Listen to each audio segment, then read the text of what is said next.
2 अक्टूबर का दिन हो या फिर 30 जनवरी या महात्मा गांधी से संबंधित अन्य कोई कार्यक्रम ही क्यों न हो, हम सब ने यह धुन वैष्णव जन तो तेने कहिए अवश्य ही सुनी होगी।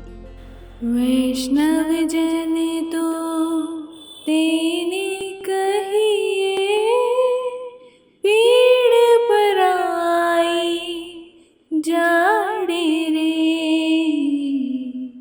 पर दुखे उपकार करे तोय, मन अभिमान न हारे रे। मान्यता है कि यह धुन महात्मा गांधी के उन सबसे प्रिय भारतीय भजनों में से एक है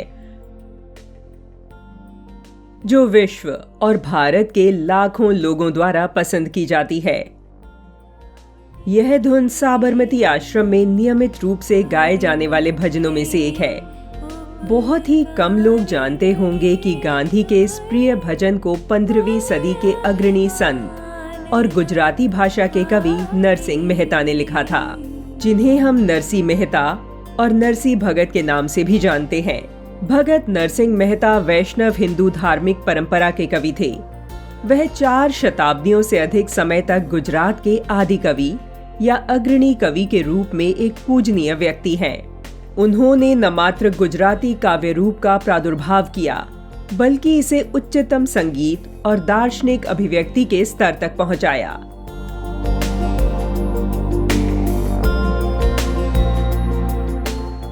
नरसिंह ने कविता, गीत, गाथा गीत और छंद के रूप में जो कुछ भी रचा, वह व्यापक रूप से लोगों के अभिवादन, शिष्टाचार, उत्सव और लोक चेतना में समाहित हो गया।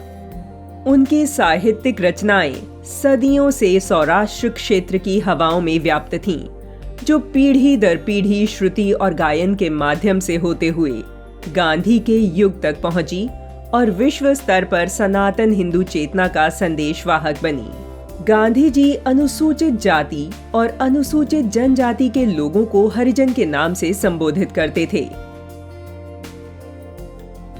लेकिन बहुत ही कम लोग जानते हैं कि हरिजन शब्द का सबसे पहला उल्लेख नरसिंह मेहता ने ही किया था।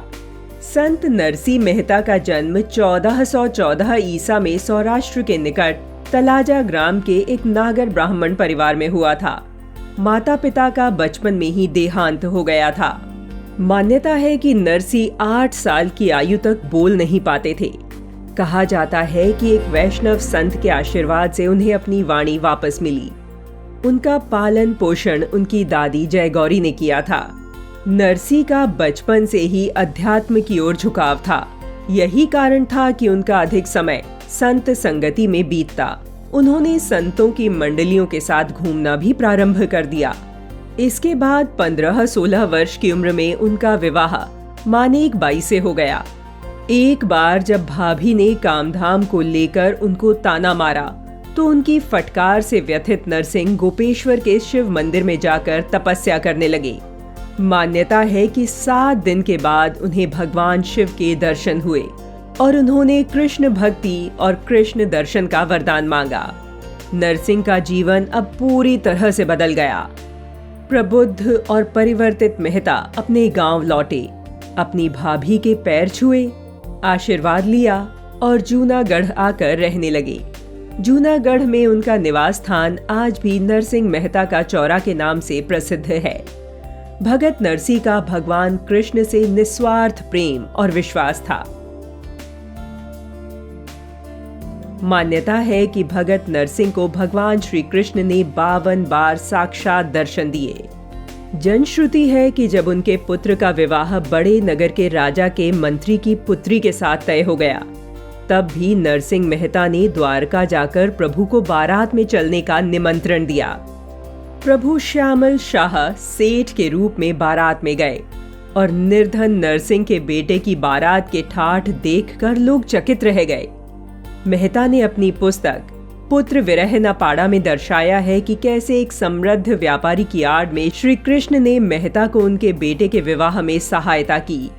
भगवान कृष्ण ने उनकी पुत्री का भात भी भरा था, जो आज भी लोक गीतों में गाए जाने वाला प्रसिद्ध प्रसंग है। हरिजनों के साथ उनके संपर्क की बात सुनकर जब जूनागढ़ के राजा ने उनकी परीक्षा लेनी चाही, तो कीर्तन में लीन मेहता के गले में अंतरिक्ष से फूलों की माला पड़ गई थी। निर्धनता के अतिरिक्त उन्हें अपने जीवन में पत्नी और पुत्र की मृत्यु का वियोग भी झेलना पड़ा था, किंतु उन्होंने अपने योग क्षेम का पूरा भार अपने इष्ट श्री कृष्ण पर डाल दिया था। अपने जीवन के बाद के चरण में वह मंगरौल चले गए, जहां 79 वर्ष की आयु में उन्होंने शरीर को त्याग दिया। लेकिन उनकी लिखी कविताएं और भजन आज भी समाज का मार्गदर्शन कर रहे हैं।